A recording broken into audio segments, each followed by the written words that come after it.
Je m'appelle Alexandre Borel, je suis maître de conférence en sciences de l'information et de la communication à Créteil, à l'UPEC et donc au CEDITEC. Et alors moi j'ai un profil particulier, j'ai fait une thèse en histoire sur la télévision, donc la télévision c'est quelque chose qui m'intéresse depuis assez longtemps. Et ensuite j'ai basculé sur des enquêtes sur la communication politique plutôt, sous différents aspects.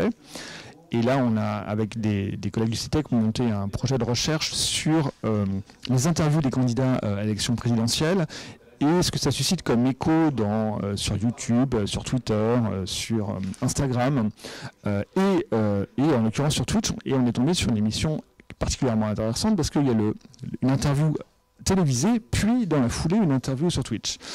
Et donc, pour commencer notre enquête plus générale, on a essayé de mener une enquête plus précise sur ce que c'était que ce programme. C'est notre raison d'être dans ce colloque aujourd'hui.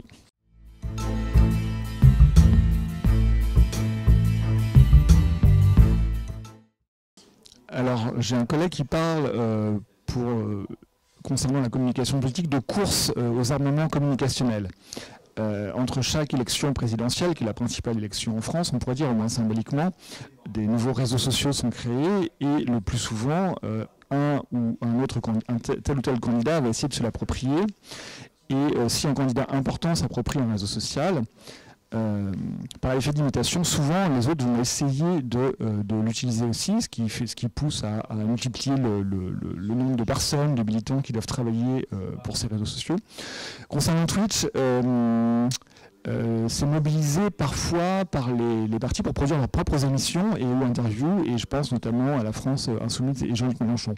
Je ne crois pas que tous soient sur Twitch, mais il y a quand même l'enjeu, sans doute en partie le fantasme, de parler aux jeunes et aux gens qui sont potentiellement éloignés de la politique au sens traditionnel.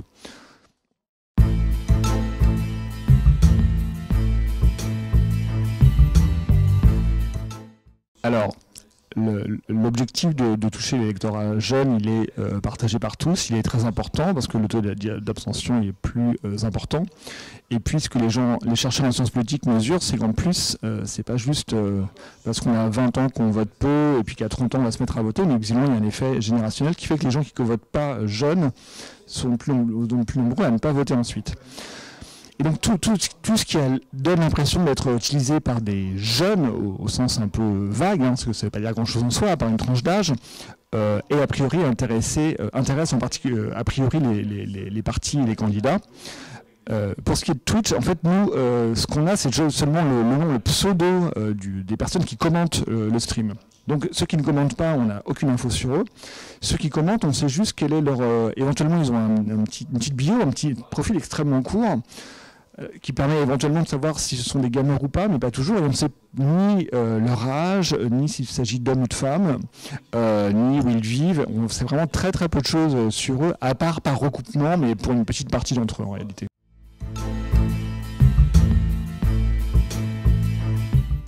En termes d'audience, si on compare le 20h de France 2 et l'interview ici sur Twitch, Twitch c'est peanuts, c'est vraiment très très peu de gens. Et pour autant, ce sont des gens qui sont réellement potentiellement impliqués, parce qu'ils vont pouvoir, dans le meilleur des cas, poser une question à un ou une candidate. Donc c'est une plus-value. Et après, la question, elle est compliquée, hein. Ça a été l'objet de beaucoup de discussions ce matin, c'est que finalement, les gens qui font des streams sur Twitch, c'est un peu de la télé. Il y a un écran, ils sont en direct, ils apparaissent, ils montrent d'autres choses. Donc ils s'inspirent, sans s'en rendre compte forcément, de ce qu'est un peu l'ordinaire de plein de programmes de télévision. Voilà, mais avec évidemment des différences qui sont assez fondamentales, qui sont la place du chat, quoi, la place des gens qui sont en train de regarder l'émission et qui peuvent la commenter et interagir avec. Donc on est quand même plutôt... c'est difficile de le mettre dans une case, on est quand même plutôt nettement sur la plateforme sociale, quoi, plutôt que sur un média stricto sensu, même si ça s'appelle des chaînes. Hein. C'est la chaîne de Samuel Etienne, par exemple.